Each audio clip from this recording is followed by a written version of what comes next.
Et bonjour les revivalistes, j'espère que vous allez bien. La grâce et la paix, c'est un honneur d'être ici parmi vous afin de parler aujourd'hui de l'expérience que nous avons vécue sur les cieux ouverts, sur l'évangélisation surnaturelle à Madrid.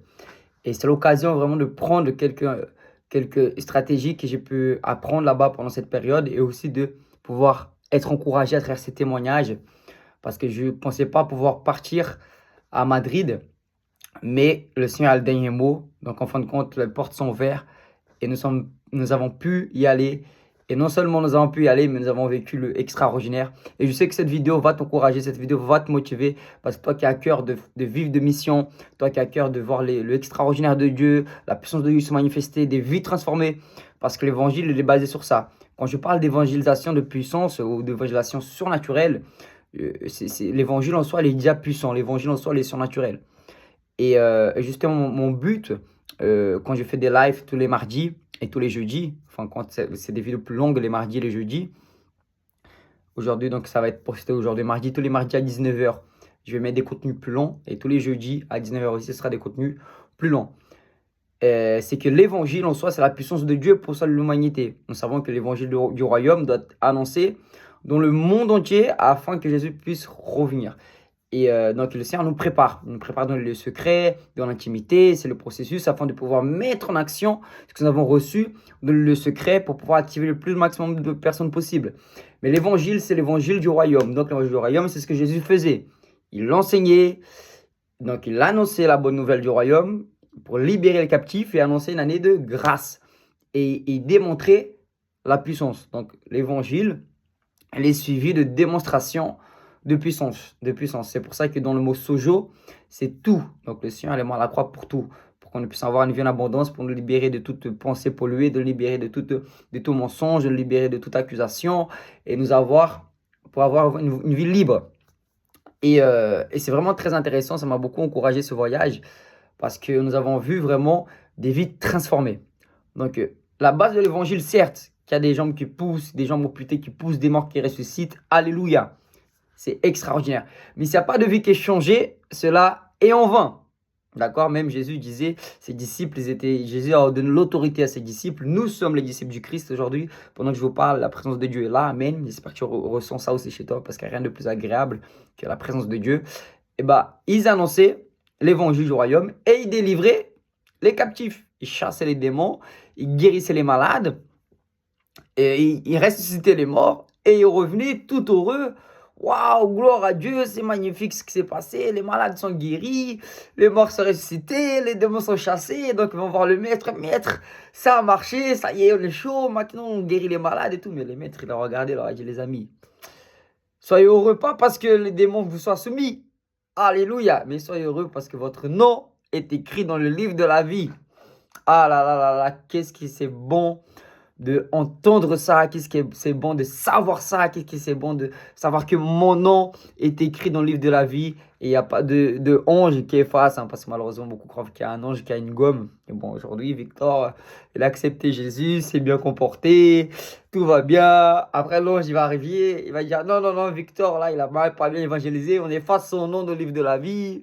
Ça, c'est la religion, les amis. Ça, malheureusement, c'est ce que les musulmans croient. Qu'il y a un ange là qui dit des choses positives, là, qui dit des choses négatives. Du coup, ils se disent, bon, aujourd'hui, je me suis bien comporté, j'ai pas eu de pensées polluées, et voilà, j'ai pas dit un gros mot, je me suis pas stressé dans l'autoroute, dans la voiture, parce que c'est stressant des fois, on traite des gens sans se rendre compte. C'est l'impulsion, c'est des choses qui arrivent. Ils se disent, ah, ça y est, mon nom n'est plus écrit dans le livre de la vie. Non, non. L'évangile du royaume, c'est aussi avoir la conviction. L'évangile surnaturel, c'est aussi avoir la conviction que je suis aimé, que je suis pardonné, que je suis sauvé. Donc c'est pour ça que beaucoup ne vivent pas l'extraordinaire de Dieu parce qu'ils sont sans arrêt. Le diable, l'accusateur, tout en train d'accuser. Donc les gens, ils ne sont pas libres de pouvoir manifester la liberté. Ils ne sont pas libres de manifester, de proclamer l'évangile de Jésus. Parce que l'ennemi, il vient tout le temps pour accuser dans une oreille. Donc les gens, ils sont opprimés. Donc ils n'ont pas cette audace, cette liberté de chanter, d'adorer, de guérir un malade. Parce qu'ils se disent, ah ça y est. Je suis tombé hier, j'ai fait des bêtises avant-hier. Enfin, je ne sais pas ce qui peut arriver. On a encore cette chair pécheresse, mais Jésus nous a donné un esprit nouveau. Nous sommes nés de nouveau. Donc, il est important d'avoir cette conviction que ton nom est écrit dans le livre de la vie. Et Dieu a des bons plans pour toi. Ce n'est pas demain, c'est aujourd'hui. Donc, on va régner avec le Christ aujourd'hui. On va manifester la bonne nouvelle aujourd'hui. D'accord? Donc, ça, c'est quelque chose qui est très important de savoir. On me dit, ouais, et le grand jour va arriver, le Seigneur va t'appeler fidèle et juste serviteur. C'est aujourd'hui que je m'appelle fidèle et juste serviteur. Dès aujourd'hui, je ne vais pas attendre de mourir. Prends cette révélation. Je ne vais pas attendre de mourir pour que Dieu me dise, ah, fidèle et bon serviteur. C'est aujourd'hui que mon papa me dit, mon enfant aimé. Il m'appelle plus serviteur, il m'appelle mon ami. Il est fidèle, alors c'est grâce à sa fidélité que je suis fidèle. Donc c'est dès aujourd'hui que le Seigneur m'appelle fidèle serviteur. Viens dans les bras de ton papa. C'est dès aujourd'hui. Je ne vais pas attendre de mourir pour écouter ça. Je l'écoute tous les jours parce que j'ai l'intimité avec le Père. Par contre, si je regarde à mes œuvres, je ne peux pas entendre ça. Mais si je regarde à l'œuvre du Christ, je sais que c'est lui qui a tout accompli et que je suis basé sur sa couverture, sur son sang. Ma couverture est basée sur le sang du Christ. Ma couverture, elle est basée sur lui-même. Alors là, je peux savoir que mon papa m'aime, parce qu'il est conscient de mes difficultés, il est conscient de mon cœur. Il sait qui je suis. Donc, je sais qu'il m'aime. Donc, ça, c'est l'évangile de puissance. C'est là que tu auras la liberté. Que tu sais que tu es en train de faire, que le Père est déjà satisfait avec toi. Alors tu fais. Tu fais pas pour que le Père soit satisfait avec toi. Tu sais que le Père est déjà satisfait avec toi. Alors tu fais. Ça veut dire que tu fais pas des œuvres pour plaire à Dieu. Dieu a fait l'œuvre, alors tu fais. Alors là, c'est une autre chose. Là, c'est une autre chose. Dieu a fait des bonnes œuvres afin que nous puissions les accomplir. C'est pas nous qui faisons les bonnes œuvres. C'est des œuvres que Dieu a déjà préparé d'avance. Mais le problème, c'est que beaucoup veulent plaire à Dieu par les œuvres. Ils ne vont jamais plaire à Dieu par les œuvres parce que l'accusation va toujours arriver. Donc, c'est pour ça que notre œuvre devant Dieu, c'est pourri. Mais on va, par contre, les œuvres que Dieu a fait d'avance, c'est ceux-là qui vont demeurer. C'est ceux-là que le Seigneur nous a demandé de faire. C'est les œuvres que Dieu a préparées devant. Ce n'est pas les œuvres que nous faisons. C'est ceux qu'il a fait et nous rentrons dedans. Là, c'est des pierres précieuses. C'est des œuvres précieuses parce que ça ne va pas être basé sur tes efforts. C'est-à-dire que ça coule doux. Certes, on doit se faire violent pour chercher la présence de Dieu, on doit se faire violent pour lire la Bible, on doit se faire violent pour mourir à nous-mêmes. Mais il faut savoir une chose, que c'est le Seigneur qui nous capacite, c'est lui qui fait toutes choses. C'est lui qui nous donne la force, c'est lui qui nous donne le courage, c'est lui qui nous donne la paix, nous donne l'amour, l'envie. Donc pendant cette période que nous étions plus de 31 missionnaires, donc nous avons fait une connexion. Nous avons fait une connexion avec des frères et sœurs du Brésil. Donc, il y a 20 missionnaires qui sont arrivés du Brésil. Excusez-moi. Ça fait du bien. 20 missionnaires qui sont arrivés du Brésil et qui sont arrivés de plusieurs villes et qui sont venus en Espagne pour une mission. Et à ce moment-là, ils m'ont contacté. Donc, c'est un jeune garçon au Brésil qui fait des missions vraiment bien dans les écoles. Juste cette année, ils ont gagné 10 000 âmes pour le Seigneur dans les écoles au Brésil. Et du coup, il m'a appelé Victor et tout. Tac, on vient en Espagne. J'aimerais beaucoup que tu peux venir avec ton équipe et tout. On est venu avec l'équipe du Gospel Act 36, qui est vraiment une équipe missionnaire que j'aime beaucoup, qui travaille dans la simplicité et l'humilité. Pour moi, c'est l'équipe la plus folle d'évangélisation. Et ce frère-là, justement, Victor, j'ai jamais vu quelqu'un aussi fou que toi dans l'évangélisation. Gloire à Dieu. Je vais pas être le plus fou, mais je vais être le plus amoureux de Jésus. Amen. Aussi, c'est bien d'être fou pour une bonne folie. Une bonne folie, les amis. L'évangile, c'est ça. La prédication de la croix, c'est une folie pour ceux qui périssent. Mais c'est une puissance de Dieu pour ceux qui croient. Et je lui dis, bah écoute, si tu me trouves fou, il faut que tu connaisses mon équipe. Enfin, mon équipe, l'équipe que je marche avec, l'équipe que j'ai fondée avec des pasteurs de Lille. Donc voilà, et eux aussi, ils sont déterminés. Ils sont déterminés, il n'y a jamais de mauvais temps pour eux. Il y a toujours l'évangile. Donc c'est vraiment une grâce de pouvoir aligner mes amis du Brésil avec les amis de France. Et nous sommes partis alors à Madrid et nous avons fait Valence aussi. Franchement, les amis, c'était extraordinaire parce que j'étais beaucoup renouvelé et nous avons vraiment vécu ce que nous vivons en France. Et on m'a demandé de prêcher dans certaines églises, de faire des interventions. Donc, j'ai fait intervention dans 2 églises, dans une ADD et une autre, c'est une église vraiment, ils servent à manger pour les gens pendant le Covid. Ils ont servi à plus de 1500 personnes. Et alors, l'intervention m'a dit, Victor, tu dois raconter ce qui se passe en France. Sauf qu'en fait, voilà, moi, ce qui se passe en France, c'est ce qui se passe partout dans le monde. Parce que le royaume de Dieu est en toi. Donc, là où tu arrives, ce que tu vis en France, tu vas le vivre en Espagne, tu vas le vivre en Italie, tu vas le vivre en Argentine, tu vas le vivre en Afrique, au Brésil, partout où tu vas arriver, ça va arriver. Pourquoi? Parce que le royaume, il est en toi. Si tu as des guérisons en France, tu auras des guérisons en Espagne. Si tu as des vies transformées en France, tu auras des vies transformées en Espagne. Si tu bâtis des églises en France, tu vas bâtir des églises en Espagne. Pourquoi? Parce que c'est en toi. C'est de l'intérieur vers l'extérieur. Donc c'est ce qui te porte. Vous voyez, c'est ce que le Seigneur a mis en toi. Donc je leur ai dit, les amis, voilà, en France, il n'y a rien de différent ce qui se passe en Espagne. Il y a un réveil en Espagne, il y a un réveil en France. Le Seigneur est le même hier, aujourd'hui et éternellement. Et alors, ce qui m'a touché, alors j'ai raconté l'expérience que nous avons vécue. Il y a 3 expériences vraiment qui m'ont beaucoup marqué pendant ce voyage en Espagne. Dans la première, les amis, c'est vraiment une conversion. Écoutez bien, une conversion d'un ancien travesti. Nous étions dans une place. À peine arrivé dans la place, ça c'était à Valence. À peine arrivé dans la place, les amis, on a senti la présence de Dieu. Vraiment, c'était un truc de fou. Les gens, ils passaient, ils s'arrêtaient. Il y en a, ils sont déguisés en requins pour évangéliser. Ils avaient des grosses pancartes. Le frère m'a dit, Victor, j'ai demandé à Saint-Esprit une stratégie. Et Dieu m'a dit, prends une pancarte. Sauf qu'on le frère, il va arriver dans la boutique pour demander une pancarte, pour écrire. Le personne de la boutique, il dit, tiens, prends, c'est gratuit. Vous voyez, l'homme ne vit pas seulement de points, mais de toute parole qui sort de la bouche de Dieu. Ça, c'est des révélations. Parce que ça ne venait pas de lui. Quand ça vient de l'Esprit de Dieu, quand ça vient de Dieu, les choses sont fluides. Et alors, ils ont pris des pancartes et tout. J'ai résisté un mât. Les gens, ils passaient, ils s'arrêtaient. Mais les amis, j'avais un feu. Mais un fire. Franchement, j'ai rarement proclamé avec un feu comme ça. Tu as l'impression que ça te brûle de la tête aux pieds. Pendant que je vous parle, je sens ce feu. C'était waouh! J'avais l'impression que j'étais en flamme. En mode ceux qui regardent Son Goku, Dragon Ball Z, tu vois, en mode super pouvoir. Je dis fuego, fuego del Espíritu Santo, Jesus vive. Hey, j'arrêtais pas de proclamer au moins une demi-heure feu. Il y avait un jeune homme, il est arrivé, un petit de 15 ans, les amis. Il a allumé le feu dans la place. On a plongé dedans. Vraiment, comme quoi, on doit apprendre avec les plus jeunes. On doit apprendre. Dans le spirituel, il n'y a pas d'âge. Il n'y a pas d'âge. Tout le monde est susceptible d'apprendre. Tout le monde doit se soumettre au prophète. L'esprit du prophète se met aux prophètes. Donc vraiment, c'était waouh!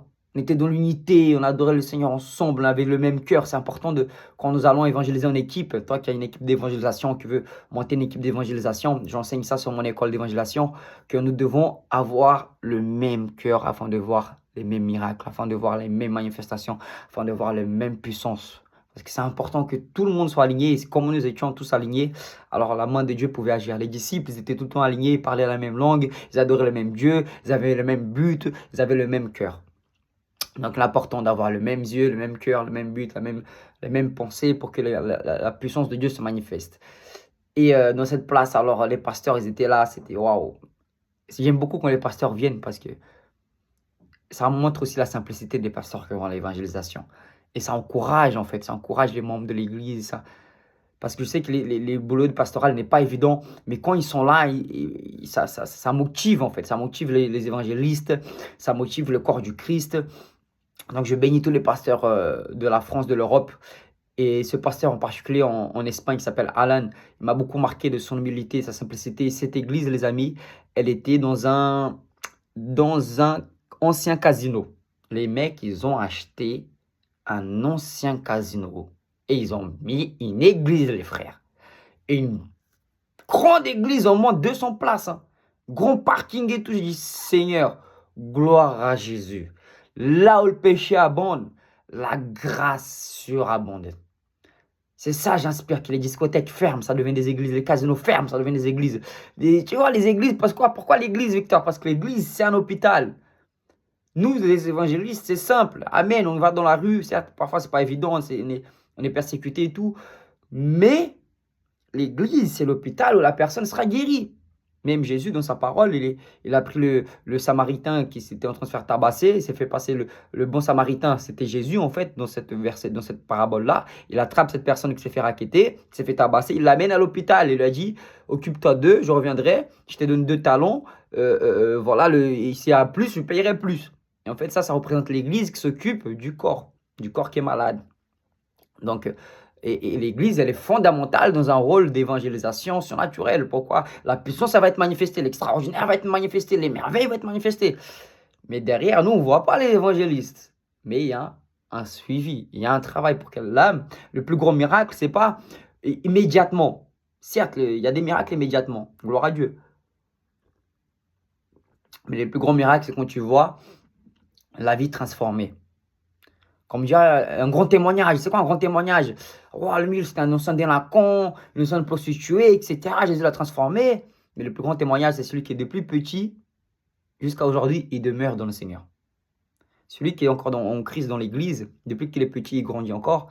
Lui, c'est un plus grand témoignage. Parce que lui, c'est pas éloigné. Gloire à Dieu pour sa vie. On a tendance à donner plus d'attention au témoignage qui est percutant, alors que la personne qui était à l'église depuis qu'il est petit jusqu'à aujourd'hui, ça, c'est un vrai témoignage. Donc, revenons à cette journée d'évangélisation à Valence. Je ne veux pas que je m'éparpille. Et voilà, je donne des petites clés à droite, à gauche. Il faut saisir, parce que voilà, c'est par des révélations. Moi, la plupart des vidéos que je fais ici, c'est vraiment inspiré. Certes, je prépare un peu, je sais plus ou moins ce que je vais dire. Mais je me laisse directionner par le Saint-Esprit comme ça. Ma bouche, c'est lui qui la remplit. J'aime beaucoup quand c'est naturel. Je suis quelqu'un de naturel, de simple. Certes, je sais qu'il faut que ce soit structuré, mais pour moi, plus on est spontané, plus on est sincère et plus l'Esprit de Dieu agit. J'aime pas trop les choses qui me connaissent, c'est comme je suis, mais j'apprends de plus en plus à être discipliné. Gloire à Dieu, je sais que c'est très important. Mais c'est très important d'être dans la liberté de l'esprit, la folie de l'évangile, la sauce céleste, parce que sinon c'est trop sans sauce, quoi, tu vois, c'est, moi, malheureusement, il y a des gens, ils vont prêcher, c'est toujours la même chose, c'est toujours, tu sais que c'est travailler, quoi, tu vois, moi, j'aime bien que ça soit fluide. Allez, on y va, on fait un live, on va faire voilà, les mardis, vous savez, maintenant, ça va être plus long. Voilà, mais il faut que ça soit vraiment directionné par le Saint-Esprit. Donc, revenons à Valence, je vais arriver. Donc, nous étions sur la place, on proclamait l'évangile avec audace, etc., etc. Les gens, ils passaient, ils étaient touchés. Et là, je prends le mégaphone et fire, Jésus vous aime. Nanana. Et là, je vois une personne à casquette, pas, pushka, capuche. Elle était là. Et à ce moment-là, cette personne s'approche à une sœur, Alexandra, elle est partie la voir. Et la ramène. Et commence à prier pour lui. Et je sens que j'y allais. Et mes amis, quand je m'approche de cette personne, je l'impose les mains et je sens vraiment comme une puissance qui sortait de moi. Mais c'était agréable. Ceux qui prêchent pour les gens, ceux qui prient pour les gens dans la rue, ils savent ce que je dis.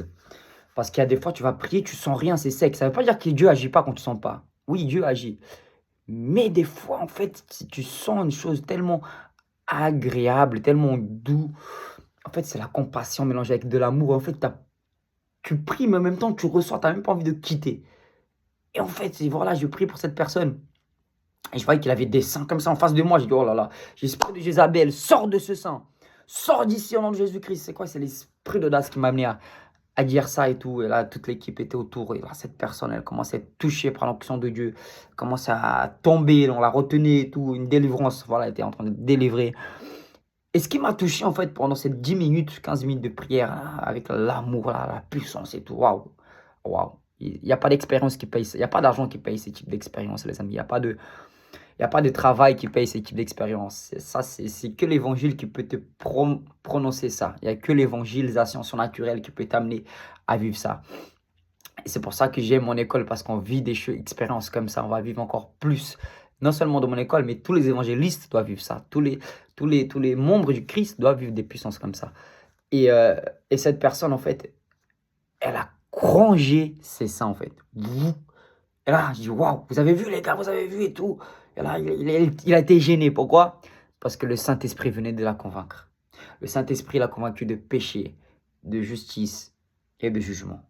Quel est le péché? C'est les péchés ou le péché? Que Jésus n'est pas fils de Dieu. À ce moment, elle a reconnu que Jésus était fils de Dieu. Et là, les amis, cette personne avait des tatouages dans tout le visage. Il y avait même un tatouage. Il y avait écrit ici sexe dans son tatouage. C'était une personne qui vendait son corps dans la prostitution dans la rue. Et en fait, tout allait bien. Gloire à Jésus, cette personne était touchée. On allait faire notre campagne à l'église, là, au Saint-Casino. Et là, on l'évangélise. Vous voulez venir avec nous? Elle dit oui, je veux venir avec vous. Donc la personne, voilà, là, on a fait une pêche miraculeuse. Matthieu 4,19, suivez-moi, je ferai de vous pêcheurs d'hommes. C'est le type d'évangélisation que j'aspire aussi. C'est-à-dire, c'est quand la personne elle reçoit Jésus, elle est délivrée et elle te suit. Donc gloire à Dieu. Et sur le chemin, cette personne, elle dit, elle ouvre son cœur en fait. Il y a quelqu'un qui vient voir, fait Victor, en fait, la personne que tu as priée, c'est pas une femme, c'est un garçon. Et là, je dis, waouh, Seigneur Jésus, comme diraient mes amis arabes, ouli, ouli, ouli, ouli, ouli, ouli. Mais gloire à Dieu. Gloire à Dieu que cette personne, elle a donné sa vie à Jésus, même que ce soit un homme, une femme, hybride, je m'en fous ce que c'était. La puissance de Dieu n'a pas de limite. Elle a reconnu que c'était un homme et qu'elle avait besoin d'être libérée et qu'elle allait enlever ses seins. Donc cette personne vient à l'église avec nous. Maintenant, le corps du Christ s'occupe d'elle. Et en plus, ce qui est fort, c'est que la personne qui la suit, et lui aussi, c'était un ancien travesti. Et des témoignages comme ça, j'en ai déjà vu 3 pendant ma conversion. Et grâce à Dieu, ça a passé par ma vie. Gloire à Dieu. Des prostituées aussi, j'en ai vu. Aujourd'hui, en plus, on va baptiser des anciens prostituées. Donc ça, c'est vraiment parce que j'ai cette conviction que Jésus, il est venu non pour les justes, mais pour les pécheurs. Parce que c'est là où la puissance de Dieu va se manifester. Elle ne va pas se manifester dans les justes. La puissance de Dieu va se manifester pour ceux qui ont besoin d'être libérés. Et pour ceux qui sont disposés à manifester la gloire de Dieu. Et puis cette personne, elle est à l'église, elle a dormi dans un dortoir, où là nous avons dormi. Et là aujourd'hui, elle est suivie. Et ça, c'est génial. Ça sera un témoignage. Puis cette personne, elle va sauver Valence à travers la puissance de l'évangile. Pourquoi ce jour-là, il y avait un rendez-vous divin qui a été fixé par l'Esprit de Dieu. Et nous, Dieu nous a enlevés du Brésil, de l'Espagne pour sauver cette âme. Et elle dormait dans la rue, elle se prostituait dans la rue. Pourquoi? Parce qu'elle n'avait jamais entendu de l'évangile de puissance. Qu'elle n'est pas venue accuser mais justifier. Elle s'est sentie aimée. Nous l'avons accueillie, nous avons donné de l'amour. Et c'est ça en fait qui transforme la vie. Mais ce n'est pas juste un instant, mais c'est en continuité. Et c'est pour ça que c'est important que chaque évangéliste travaille avec les églises. Parce qu'on ne fait pas des enfants pour les laisser dans la nature. On fait des enfants pour qu'ils puissent être accompagnés, grandir et nous dépasser. Amen. Alléluia. Et donc ça m'a beaucoup marqué, les amis. Ces témoignages-là de Valence m'a vraiment mis un boost. Parce que voilà, c'est ça, voir des vies transformées. Gloire à Dieu. Et par la suite, nous sommes partis à Madrid. Et nous avons rendez-vous dans une autre place pour l'évangélisation. Et je vois une personne qui rentre dans le transport. Et cette personne, elle était un peu en mode... elle boitait petit à petit, petit à petit, petit à petit, petit à petit, petit à petit. Elle marchait très lentement. Et je sens dans mon cœur l'Esprit de Dieu me dire, c'est ma fille, je veux la guérir. Donc, jusqu'à là, tout va bien. Sauf que, on n'arrêtait pas de se prendre des vents. On voit des béquilles, on va prier, ils étaient tous fermés. J'ai dit, Seigneur, là, ça y est, c'est bon. J'ai pris pour demander moins 5 cette fois, les gens ne veulent pas, et je n'ai pas insisté. Mais, quand c'est Dieu qui parle, les amis, parce que des fois, c'est nous. Et quand c'est Dieu, alors ça va agir. Et quelque chose me dit, vas-y. Mais moi, j'ai un truc qui me disait, bon, si c'est la volonté de Dieu, je vais la croiser, ça va être fait. Et ce qui m'a touché, c'est qu'elle sort à la même station que nous. Donc ça, c'était un autre signe. Donc je monte. Souvent, je fais des petits défis comme ça. Seigneur, si tu veux que je la guéris, faites qu'elle sorte à la même station que moi. Donc, elle montait l'ascenseur. Nous, on a pris les escaliers. Et là, en fait, on a vu l'équipe. On dit bonjour à l'équipe, etc.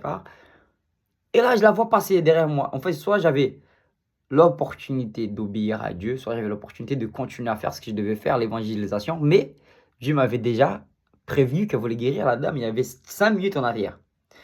Mais sauf que moi, je l'avais déjà localisé. J'avais déjà lancé mon filet spirituel, céleste, invisible. Elle était déjà... Je ne sais pas si vous comprenez ce que j'essaie de vous faire comprendre, ce mystère. Il y a des mystères que les évangélistes entre eux comprennent. C'est-à-dire que tu sais que c'est fait là-bas. T'as capté, tu sais que c'est déjà fait. C'est déjà accompli. Tac, tu sais que il faut juste que... Voilà, c'est fait. Voilà, je dirais pas plus. Je suis arrivé là-bas. Et je dis, voilà madame, Jésus veut vous guérir, etc. J'ai commencé à parler avec elle et nanana. En fait, je l'ai mis à disposition. Je l'ai mis tranquille, je l'ai mis en paix. Voilà, je me suis présenté, d'où je venais. J'ai tâté le terrain. Elle était disposée. Elle a bien compris ce que je souhaitais faire. Que j'ai demandé si je pouvais imposer les mains. Pas de problème. Et là, j'impose les mains dans sa cheville. Et là, bingo, Dunamis. Jésus a guéri sa cheville. La dame se met à pleurer. Vous avez pu sûrement voir cette vidéo sur les réseaux sociaux. Gloire à Dieu. Elle accepte, enfin voilà, elle donne sa vie à Jésus parce que elle s'était éloignée entre-temps. En fait, le pasteur a fait un témoignage de sa vie. Et figurez que cette dame, en fait, elle avait marre. Elle s'était détournée de la parole de Dieu. Et elle a dit, voilà Dieu, où es-tu? Tu m'as oublié, si tu existes, révèle-toi à moi, sinon je vais tout abandonner. Et nous arrivons, elle avait fait cette prière 2 semaines avant, et nous avons arrivé pour donner la réponse idéale. C'est pour ça que Romains 8, 19 dit, la création attend ardemment la révélation des enfants de Dieu. Alors imaginez-vous si je l'aurais pas, si j'aurais laissé le fil céleste se casser. Peut-être, je pense que le fil céleste faisait 10 mètres. Si je faisais un petit peu plus de 5 mètres, j'allais la rater. Donc, je suis allé, j'ai rapproché le fil. Le Seigneur a fait, le Seigneur a prouvé son amour. Le Seigneur l'a guéri, non parce qu'elle méritait, non parce que c'était une enfant euh, capricieuse. Non, le Seigneur l'a guéri parce que Dieu est bon. Et bigo, nous levons les béquilles. Ah, gloire à Jésus. Ça a motivé tout le monde, ça a encouragé tout le monde. Après, il y a plein de guérisons qui sont passées. C'était vraiment merveilleux. Et Dieu avait déjà prévu ça. Imaginez-vous que vous prenez le métro, la personne rentre dans le même wagon que toi, le même temps, même heure. Tu vois, c'était déjà tracé. C'est des plans que Dieu prépare d'avance. Et donc, le troisième témoignage qui m'a beaucoup encouragé, qui m'a beaucoup motivé, ça va être, ce troisième-là, ça va être 2 en 1. 2 en 1, pourquoi? Parce que ça fait partie de la même chose.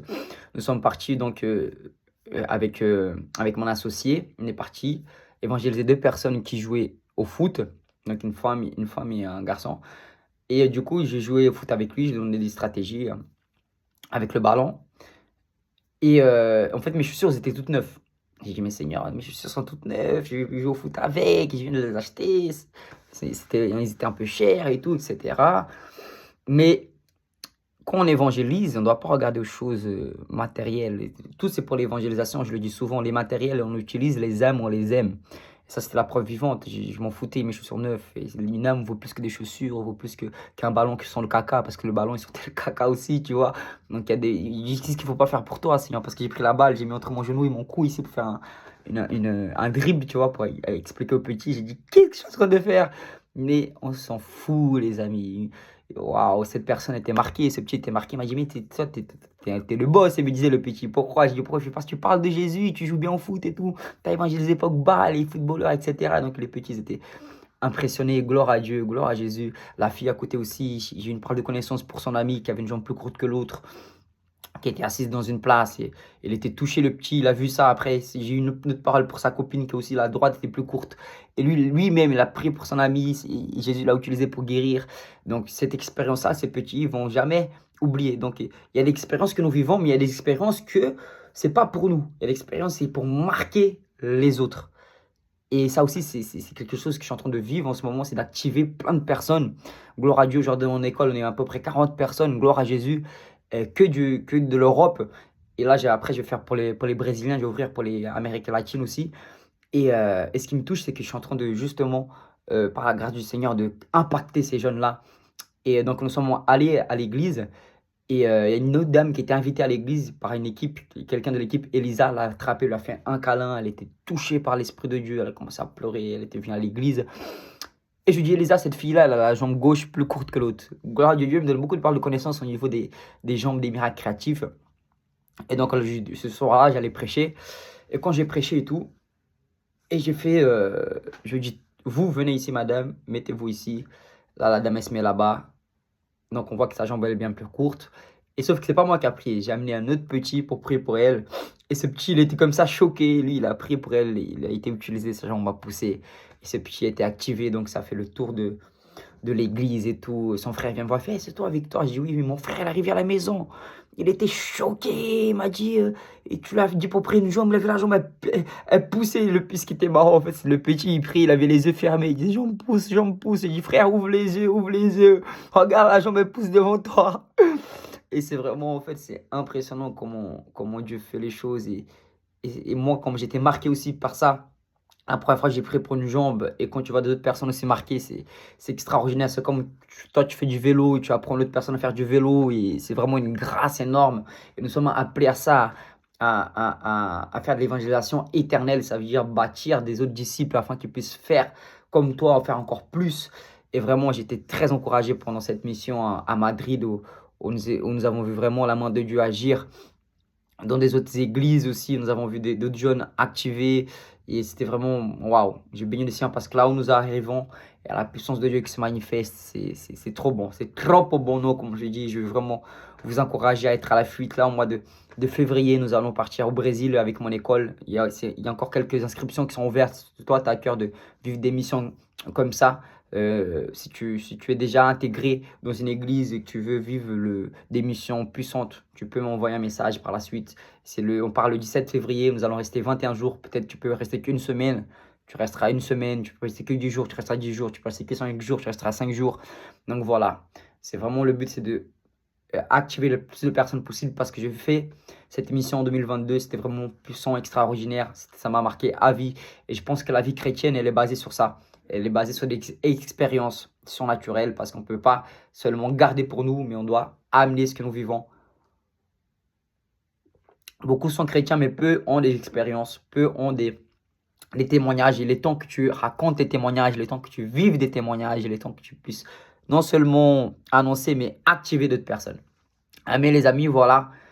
Donc pas le cours, mais le- la vidéo de ce mardi, l'évangélisation surnaturelle. Amen. J'espère que ça vous a plu. C'était votre frère Victor Serpa. Que Dieu continue à vous bénir. Mets ici en commentaire ce que tu as pu en tenir de ce témoignage. N'oubliez pas de liker et de partager à d'autres personnes afin que ces personnes soient encouragées. Ce que le Seigneur est en train de faire. Il y avait plein d'autres choses qui sont passées que j'ai pas ici, que ça me revient dans l'esprit, mais je préfère raconter ça. Et voilà, vraiment, afin que Jésus-Christ soit glorifié. Et que Dieu continue à vous bénir, un ensemble. Amen.